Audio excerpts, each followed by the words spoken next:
বাক্সাত আক্ৰাচুৰ প্ৰতাৰণা দিৱস।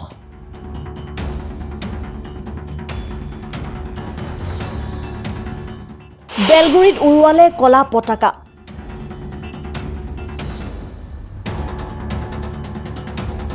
কোচ ৰাজবংশীসকলক জনজাতিকৰণৰ দাবীত বুধবাৰে বৰপেটা ৰোডৰ সমীপৰ বাক্সা জিলাৰ বেলগুৰিত আক্ৰাচুৱে প্ৰতাৰণা দিৱস পালন কৰে।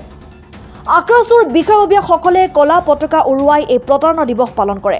প্ৰতাৰণা দিৱসত কোচ ৰাজবংশী ছাত্ৰ সন্থাৰ সাধাৰণ সম্পাদক কপিল দেৱ সিনহাই কয় যে 1947 চনত ভাৰতবৰ্ষ স্বাধীন হোৱাৰ পিছত 1949 চনৰ 28 আগষ্ট তাৰিখে কমতাপুৰ কোচবিহাৰ ৰাজ্যৰ সেই সময়ৰ শেষ ৰজা জগদীপেন্দ্ৰ নাৰায়ণ ভূপ বাহাদুৰ আৰু ভাৰত চৰকাৰৰ মাজত এক ঐতিহাসিক চুক্তিৰ জৰিয়তে কোচ কমতাৰ অৱশিষ্ট অংশ কোচবিহাৰ ৰাজ্য ভাৰতৰ সৈতে চামিল হৈছিল।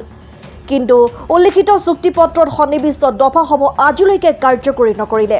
2026 চনৰ নিৰ্বাচনৰ পূৰ্বে যদি কোচ ৰাজবংশীসকলক জনজাতিকৰণ আৰু কমতাপুৰ গঠন নকৰে তেন্তে তাৰ বিৰুদ্ধে কোচ ৰাজবংশীসকলে উচিত প্ৰত্যুত্তৰ দিব বুলি সকিয়নি প্ৰদান কৰে।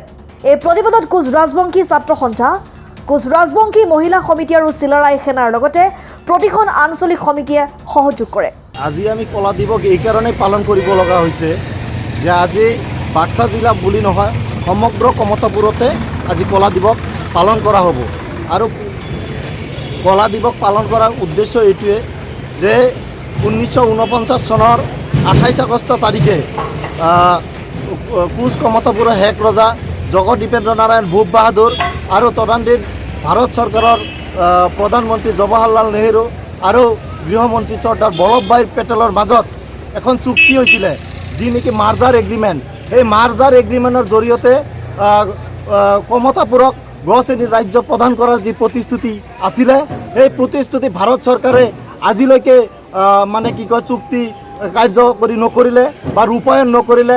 আজিলৈকে কোচ ৰাজবংশীসকলক যি গ শ্ৰেণীৰ ৰাজ্যক যি কমতাপুৰ ৰাজ্য দিব লগা আছিলে বা ভাৰত চৰকাৰে প্ৰদান কৰিব লাগিছিলে, কিন্তু আজিলৈকে প্ৰদান কৰা নাই। তাৰ কাৰণেই আমি প্ৰতি বছৰে আগষ্ট মাহৰ 28 তাৰিখে আমি হয়তো কোচ ৰাজবংশী ছাত্ৰ সন্থাই আমি কলা দিৱস ৰূপায়ণ কৰি ভাৰত চৰকাৰক আমি এটাই কথা সকীয়াই দিব বিচাৰোঁ যে আপোনালোকে যি 1949 চনৰ 28 আগষ্টত যি আমাৰ শেষ ৰজা জগদীপেন্দ্ৰ নাৰায়ণৰ লগত আপোনালোকে চুক্তি কৰি যি আমাক গ শ্ৰেণীৰ ৰাজ্য কমতাপুৰ ৰাজ্য প্ৰদান কৰাৰ প্ৰতিশ্ৰুতি বা চুক্তি কৰিছিলে, আজিলৈকে সেই চুক্তি ৰূপায়ণ নকৰি আমাক আজিলৈকে কমতাপুৰ ৰাজ্য প্ৰদান নকৰিলে। তাৰ কাৰণে আমি 28 আগষ্ট তাৰিখে হয়তো কোচ ৰাজবংশী ছাত্ৰ সন্থাই আমি কলা দিৱস পালন কৰি আহিছোঁ।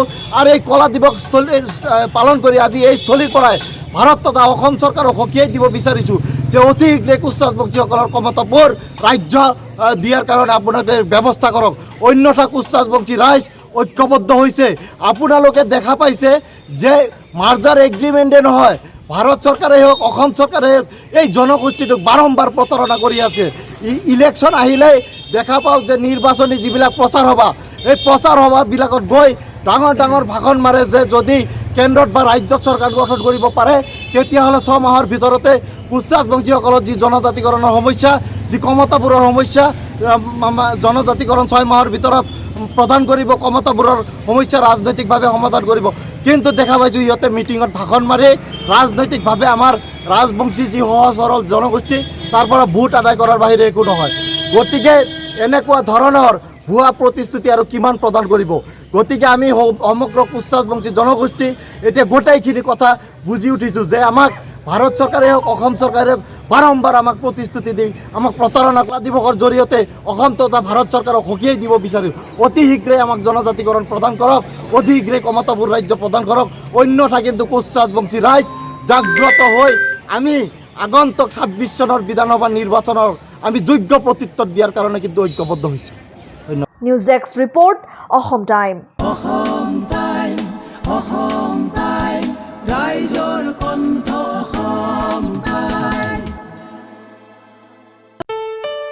ঘৰত আনন্দ আৰু সম্পৰ্কৰ চমক বজাই ৰাখিবলৈ জৰুৰী হৈছে সকলো আনন্দময় মুহূৰ্তত মৰমৰ উপহাৰ দিয়াটো। সেইবাবে মধুশ্ৰী জুৱেলাৰ্ছে আনিছে সকলো ৰঙীন ক্ষণৰ বাবে বিশেষ গহনা। হীৰাৰে হওক, সোণৰে হওক বা ৰূপৰে হওক, শ্ৰেষ্ঠ ডিজাইনছ আৰু হলমাৰ্কযুক্ত গহনাই ৰাখে সম্পৰ্কক নিখুঁত। তেনেহ'লে আজিয়ে আনক আনন্দ মধুশ্ৰী জুৱেলাৰ্ছৰ সৈতে। যোগাযোগ কৰক 7028000341 নাইবা ভিজিট কৰক LNB ৰোড, নলবাৰী, অসম।